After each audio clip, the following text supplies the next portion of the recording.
우리가 사용하는 말 중에 개판 5분 전이라는 말이 있습니다. 이 말의 유래에 대해서 여러분들은 알고 계십니까?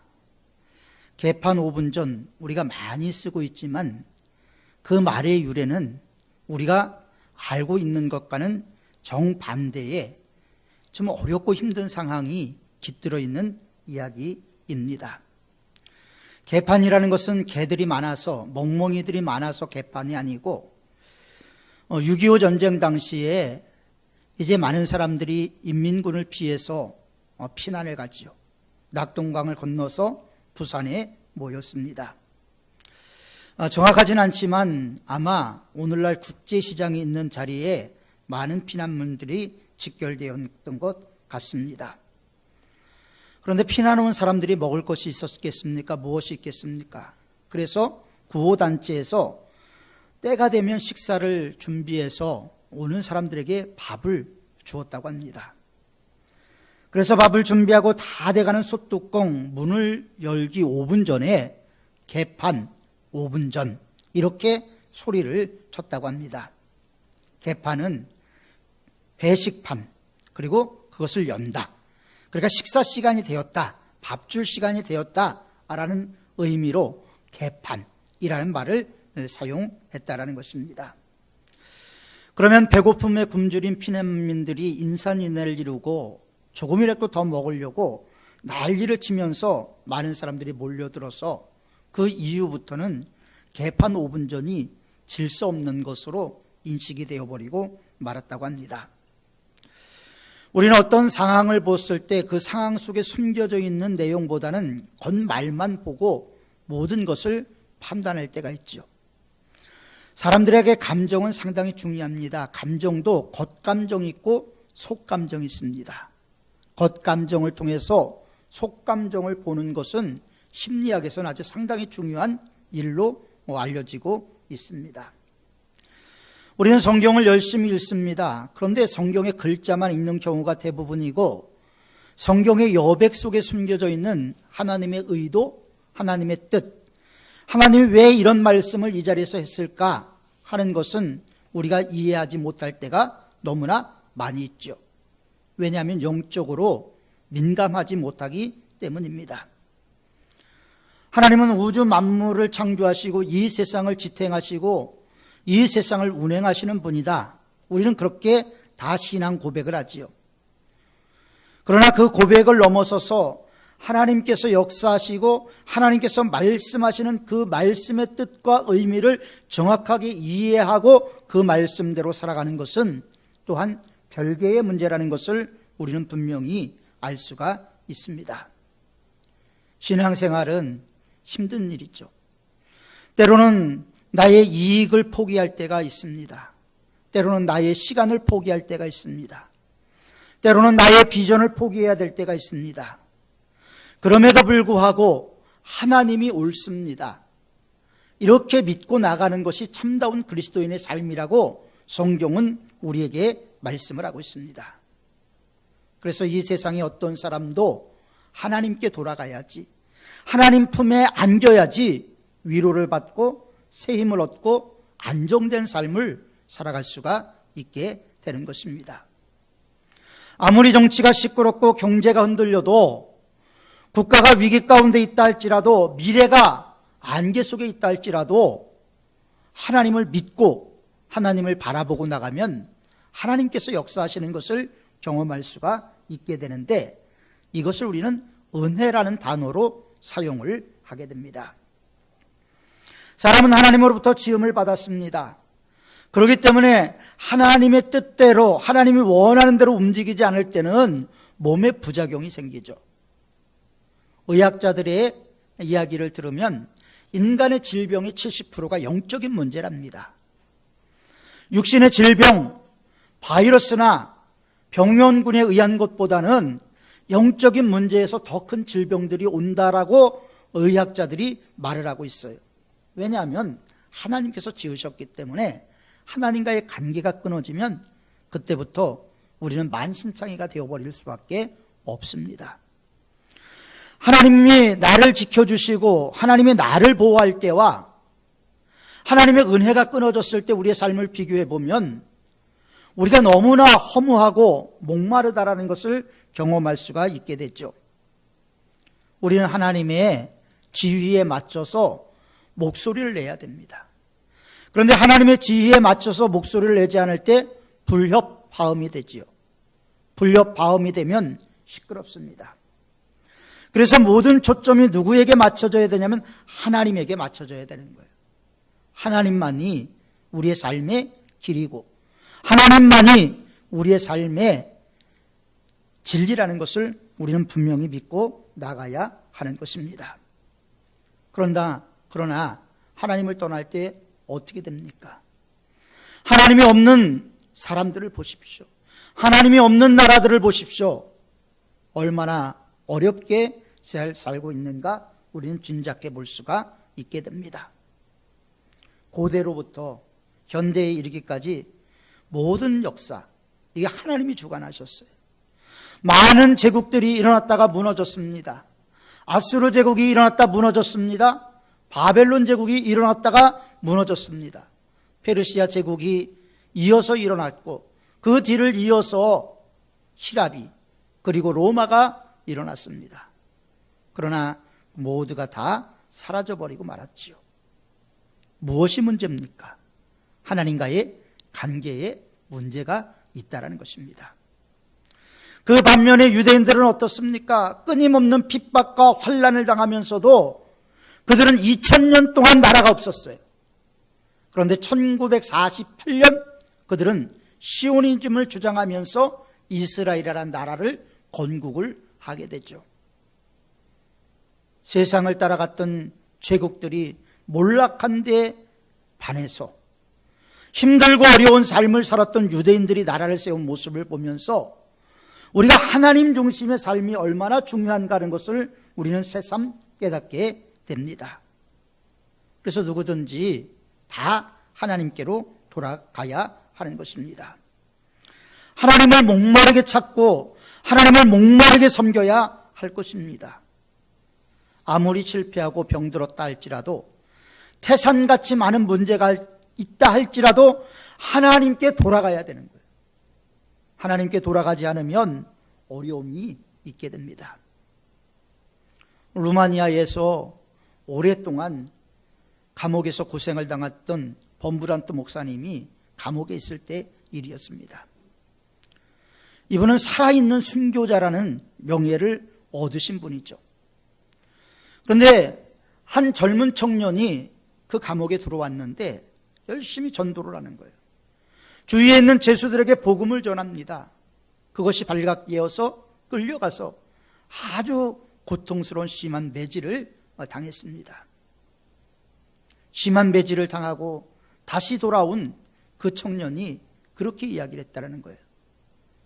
제가 아까 어디까지 이야기했죠? 그러면서 계속해서 복음을 전하더라는 거예요. 그러면서 범브란트 목사님이 충격을 받았다는 거예요. 예수 그리스도의 사람이 무엇인가 하는 것을 깨닫게 되었다라고 그분은 그의 책에서 이야기하고 있습니다. 우리는 하나님의 축복, 그러면 뭔가 없던 돈이 생기고 안 되던 사업이 잘 되고 병든 몸이 고침을 받고 꼬였던 문제들이 풀어지고 자녀들이 잘 돼야지 복을 받았다. 우린 이런 개념으로서의 복을 이야기를 하죠. 물론 그런 복도 하나님께서 주십니다. 그러나 우리가 가지고 있는 복의 개념과 히브리인들이 가지고 있는 복의 개념이 180도 다르다는 것을 우리는 성경을 통해서 발견할 수가 있게 되죠. 히브리인들이 이야기하는 복은 무엇입니까? 하나님을 가까이 하는 것이 복이라. 현찰이 없어도 병고침을 받지 않아도 하나님을 가까이 하는 것, 하나님과 함께 하는 것이 그들은 복이라고 이야기를 했습니다. 심지어 하나님을 위해서 내 목숨이 끊어진다 할지라도 하나님을 가까이 하는 것에 대해서 그들은 포기할 수가 없었습니다. 그런데 많은 사람들은 세상을 가까워합니다. 하나님을 가까워해야 될 그리스도인들이 세상을 가까워하지요. 성경은 우리에게 뭐라고 말합니까? 육체의 소욕은 성령의 소욕을 근심되게 하고 성령의 소욕은 육체를 근심되게 한다. 육체의 소욕은 하나님의 나라를 유업으로 받을 수가 없다. 그러므로 우리는 하나님의 뜻 안에서 하나님의 말씀대로 하나님의 말씀을 가까이 하는 삶을 살아야 하는 것입니다. 여러분들이 너무나 잘 알고 있는 맹모 삼천지교라는 말이 있죠. 맹자의 어머니가 자녀 교육을 위해서 3번 이사했다는 이야기 아닙니까? 왜요? 자녀 교육을 위해서. 우리 역시도 하나님의 말씀을 의지하기 위해서, 하나님의 말씀을 앙망하기 위해서 우리는 좀 더 힘쓰고 노력해야 할 것입니다. 코로나19 앞에서 교회는 여지없이 무너져 버리고 말았습니다. 코로나19로 인해서 교회를 떠난 사람들의 43%가 다시 교회를 가지 않겠다라는 통계 자료까지 나와 있습니다. 무엇이 문제일까요? 하나님 없이 하나님 앞에서 신앙생활했던 결과였겠죠. 초대교회는 건물이 없었습니다. 그럼에도 불구하고 그들은 그리스도 예수에 대한 사랑으로 끈끈하게 뭉쳐 있었던 가정교회들이었죠. 그래서 성경을 보면 갈라디아와 그 여러 교회라고 얘기를 해요. 골로새와 여러 교회라고 얘기를 해요. 왜 그런지 아십니까? 가정의 교회들이 있는 거예요. 그 이후에 건물이 들어서기는 했습니다만은 초창기 교회는 가정에서 모였어요. 그럼에도 불구하고 그들은 그리스도 예수의 사람다운 모습으로 살아가게 됐다는 거죠. 예수님을 믿는다라는 것, 그것이 무엇인가? 삶으로 보여줘야 된다는 겁니다. 교회에 나오는 것이 중요한 것이 아니고 예수님 믿는 사람다운 모습으로 세워지는 것이 중요하다는 거죠. 우리는 누구를 가까이 하느냐가 중요합니다. 하나님을 가까이 하는 것이 내게 복이라. 네, 그거 다 알고 있어요. 우리는 지금 아는 얘기를 하는 것이 아니라 아는 것을 실천하자라고 말씀을 전하고 있는 것입니다. 아브라함은 75세에 하나님의 부름을 받았죠. 자식 하나 없는 그에게 하나님께서는 본토 친척 아비 집을 떠나 내가 지시할 땅으로 가라고 그랬어요. 갔습니다. 순종했어요. 자녀 하나 없는데 큰 민족을 이루겠다고 말씀하셨어요. 그 약속의 말씀을 받았어요. 아브라함은 많은 재산을 가지고 있었지만 자녀가 없었습니다. 자녀가 없어 얼마나 힘들었겠습니까? 고대 사회에서는 자녀가 없는 것을 저주로 인식을 했습니다. 자녀 하나 없는데 큰 민족을 이루겠다라고 말씀하셨죠. 땅 한 평 갖고 있지도 않은데 이 땅을 너와 내 자손에게 주겠다고 말씀하셨습니다. 그래서 도착한 곳이 가나안 땅입니다. 가나안 땅에 도착한 아브라함에게 하나님께서는 또다시 하나님의 언약을 확실하게 상기시켜 주시죠. 자식이 없는 아브라함에게 이 땅을 내 자손에게 주리라. 아브라함이 제단을 쌓았어요. 그리고 여호와의 이름을 부르면서 예배를 드렸다라고 성경은 말하고 있습니다. 그런데 아브라함이 살고 있던 가나안 땅에 기근이 들었어요. 기근이 들자 그런 사람들도 목말라 하고 짐승들에게 마시울 물이 없다라는 것을 알고 이러다간 짐승이 다 죽는 것이 아닌가 하는 염려와 근심이 그의 마음속에 깊이 파고들었습니다. 그래서 그는 하나님의 약속의 말씀을 듣고 하나님의 말씀을 따라온 가나안을 등지고 애굽으로 내려가게 됩니다. 성경은 애굽을 세상이라고 표현하고 마귀가 지배하는 곳으로 상징적으로 이야기하기도 하죠. 자신의 전 재산인 가축을 먹여 살릴 수 있는 물과 풀이 있는 곳으로 아브라함은 자리를 옮기게 됩니다. 아브라함이 초심을 잃어버렸죠. 하나님의 말씀을 따라서 아무것도 없는 그가 가나안 땅으로 들어왔는데 하나님께서 복을 주시니까 그 축복이 아브라함에게 장애가 되고 말았습니다. 하나님이 처음에 부르실 때는 무조건 순종했는데 가축이 많으니까 하나님의 뜻이 아니라 자기의 생각이 중요해지기 시작을 했습니다. 더군다나 자녀를 주겠다고 말씀하셨는데 자녀도 주지 않아요. 땅을 주겠다고 얘기하는데 땅 한 평 없습니다. 그런데 이제 전 재산이 날아갈 것 같던 그런 위기 가운데 빠지게 됐어요. 왜 하나님이 아브라함을 이렇게 인도하셨을까요? 아브라함이 소중히 여기는 것은 하나님이 아니라 재물이 되어버리고 마른 거예요. 하나님은 그런 아브라함을 깨우쳐 주기를 원하셨던 거예요. 성경은 우리에게 가족이나 물질보다 하나님을 더 사랑하는 자는 하나님으로부터 축복을 받지 못한다라고 말씀하고 있습니다. 그래서 내 삶을 놓칠지라도 하나님 붙잡는 것이 그리스도인의 삶입니다. 초대교회가 그랬기 때문에 그렇습니다. 우리 모두는 하나님 제일주의로 살아야 됩니다. 내 영혼이 하나님을 사모하고 사랑하며 하나님을 가까이 하는 영혼이 되어야 되는 거예요. 하나님을 가까이 한다는 건 뭐예요? 하나님을 내 머릿속에서 지워버리는 것 아니에요. 늘 하나님을 인식하고 하나님의 뜻대로 살려고 노력하는 것. 그런 끊임없는 훈련 속에서 그리스도 예수의 임재가 우리 안에 있게 되는 것입니다. 하나님을 떠나면 죽는다. 이런 믿음이 있어야 되는데 언제부턴가 우리는 물에 물 탄 듯 이렇게 흐지부지 믿음 생활하고 있어요. 피로 쓰여진 예수 그리스도의 복음에 물을 섞기 시작하면서 교회는 본질을 잃어버리고 말았습니다. 그 결과 정신이 병들고 사상이 병들고 삐뚤어지고 강팍해지고 말았지요. 그래서 세상에 두려울 것이 없다라고 이야기를 합니다. 가학이 모든 것을 해결해 줄 것이라고 생각을 했어요. 그러나 가학은 얼마나 속수무책입니까? 코로나19 앞에서 아무리 발달된 가학이라고 떠들어왔지만 지금 현재까지 백신 하나를 못 만들고 있지 않습니까? 가학이 아무리 발달되어 있다고 하지만 하나님의 권능 아래에서만 가학인 것이죠. 인간의 아름다움과 여유는 하나님 안에서만 있습니다. 우리는 어디서 왔을까요?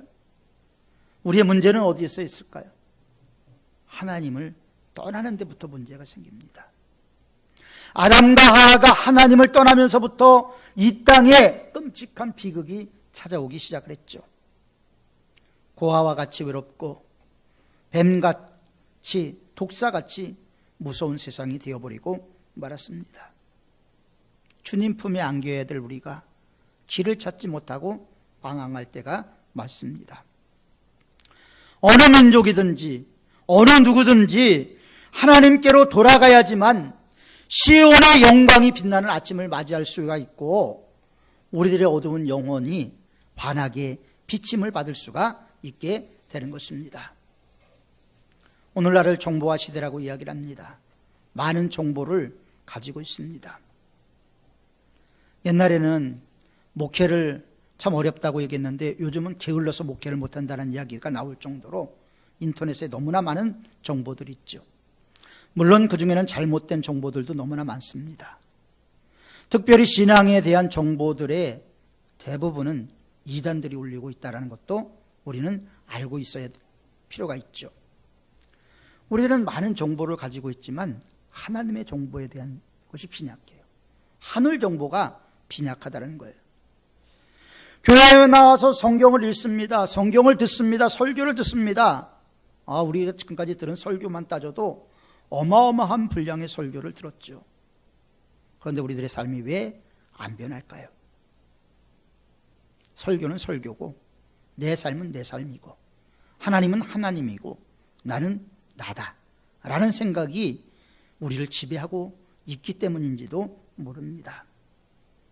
그래서 성경을 많이 아는 것 같지만 창세기부터 요한계시록까지 쫙 내용을 구슬 깨듯이 깨보라면 그것을 이야기하는 사람이 많지 않아요. 부분적으로 이야기는 하죠. 순서가 뒤죽박죽 되어 있는 부분들이 너무나 많이 있습니다. 우리는 찬송합니다. 주 예수를 깊이 아는 놀라운 그 은혜, 하늘나라 즐거움이 매일 새롭도다. 우리가 찬송하지만 사실 그런가요? 주 예수를 깊이 아는 놀라운 그 은혜를 누리기 위해서 하나님 말씀이 있나요? 기도하나요? 하나님 나라의 즐거움이 우리 안에 매일 새롭게 다가오나요? 왜 이렇게 됐을까요? 우리의 신앙은 어디서부터 무너진 것일까요? 하나님을 향한 뜨거움과 하나님을 향한 열정들이 있었는데 언제 어디서 이것이 떨어진 것일까요? 성경은 어디서 떨어졌는지 살피고 돌이켜 회개하라고 우리에게 말씀을 하고 있습니다. 우리 영혼이 갈급한 것, 우리 영혼이 목마른 것은 하나님을 떠났기 때문에 그래요. 하나님이 함께 하시는 그곳에 머물러야지만이 잔잔한 시냇가 푸른 초장이 되는데 하나님의 그늘을 벗어난 순간부터 우리는 목마를 수밖에 없게 되는 것입니다. 오늘 본문은 하나님이요 주는 나의 하나님이시라. 내가 간절히 주를 찾되 물이 없어 목마르고 굼빛한 땅에서 내 영혼이 주를 갈망하며 내 육체가 주를 앙모하나이다 말씀하고 있습니다. 자, 물이 없는 곳, 물이 없어 목마르고 곤고한 땅, 우리가 영적인 목마름을 경험하고 있지 않습니까? 일제가 우리를 강점했을 때 우리나라의 많은 사람들을 대동아 전쟁에 끌고 갔죠. 가는 동안에 물을 안 줬답니다. 얼마나 그 뜨거운 그 동남아로 가서 경험해보지 못한 그곳에서 얼마나 고생을 했겠습니까? 거반 죽게 될 때 일본 사람들이 물을 줬다는 거예요. 그러자 이제 깨병으로 죽은 척을 하니까 그런 사람들을 데려다가 또 심하게 매질을 하고 그랬다라는 거예요. 목마름은 그만큼 우리들이 해결해야 될 가장 중요한 과제이기도 합니다. 아프리카 아이들은 감염이 된 물을 먹습니다. 그 물을 먹고 눈이 실명이 되고 때로는 질병이 오기도 합니다. 그럼에도 불구하고 마시지 않으면 안 되니까 마실 수밖에 없는 모습을 우리는 텔레비를 통해서 보지 않습니까? 우리의 영적인 목마름, 우리에게 시원한 생수가 되시는 주님 앞에 나가는 것은 무엇일까요? 다시 주님 품에 돌아가는 거예요. 우리의 첫사랑을 회복하는 것입니다. 처음 주님을 향해서 가졌던 그 마음을 갖는 거예요. 미지근한 신앙이 아니라 뜨거운 신앙으로 바뀌어야 되는 거예요. 라오디게아 교회를 향해서 예수님께서 말씀하십니다. 차든지 덥든지 하라. 미지근하면 내 입에서 토하여 내치리라. 믿으려면 확실히 믿고 안 믿으려면 믿지 말라고 주님은 우리에게 말씀하고 있습니다. 미지근하면 내 입에서 토하여 내치리라. 하나님의 말씀입니다. 우리가 오늘 너무 많은 곳에 목이 마릅니다. 어떤 사람은 취미에 목이 말라요. 어떤 사람은 그래서 낚시를 하려고 외국까지 나가는 사람들이 있어요. 농수산물센터 가면 몇만 원만 주면 엄청 많이 사는데 그 많은 비용을 들여서 낚시를 가는 사람들이 있어요. 언젠가 텔레비에서 정선 카지노에 대해서 나온 기사가 있어요. 많은 사람들이 카지노를 하러 옵니다. 따떼는 사람이 하나도 없어요. 재산 다 잃고 마지막엔 자동차까지 잡히고 인생 망가지고 가족들이 파괴되는 모습이 그 정선 카지노를 통해서 이루어지고 있습니다. 우리는 하나님의 일에 투자해야지 엉뚱한 일에 투자하면 안 됩니다. 기도하는데, 선교하는데, 은혜 받는데, 하나님 앞에 축복받는데 시간과 물질을 써야 하는 것입니다. 선교하고 이웃을 도와주며 이런 일에 좀 더 적극적으로 우리가 동참해야 하는 것입니다. 하나님이 갚아주시기 때문에. 여러분들은 이런 경험을 안 해보셨겠지만 저는 많이 해봤습니다. 하나님께서 갚아주시는 것을 여러 번 경험을 했습니다. 제약된 길에 투자하는 사람들이 얼마나 많이 있습니까? 그러나 하나님 앞에 투자하면 하나님께서 기본적으로 주는 게 30배요. 많이 주면 100배를 주신다라고 약속을 하셨습니다. 오래전에 주기철 목사님께서 그런 말씀을 하셨습니다. 하나님 앞에 숟가락으로 드리면 말로 돌려주신다. 말이 뭔지 아시죠? 대박보다 좀 큰 거. 말로 돌려주신다. 이렇게 말씀을 했어요. 오늘날 용어로 하면 숟가락으로 드리면 포크레인으로 돌려주신다. 이렇게 해석할 수도 있겠죠. 우리는 목마릅니다. 오늘 성경은 시편 42편 1절에서는 하나님이여 사슴이 시냇물을 찾기에 갈급함같이 내 영혼이 주를 찾기에 갈급하나이다. 우리가 상당히 중요하게 생각해야 될 부분이에요. 사슴이 시냇물을 찾기에 갈급함같이 내 영혼이 주를 찾기에 갈급하나이다. 주를 찾기 위해서 갈급한 심령이 되어야 된다라고 성경은 말씀하고 있습니다. 시편 84편 2절에도 내 영혼이 여호와의 궁정을 사모하여 쇠약하며 내 마음과 육체가 생존하시는 하나님께 부르짖나이다. 오늘 나오신 성도 여러분들은 영적인 목마름에 함께 하시고 영적인 일에 투자하는 성도들이 되시기를 바랍니다. 유대인들은 어려서부터 계속 성경을 외우게 합니다. 초등학교 때 그들은 십계명을 외웁니다.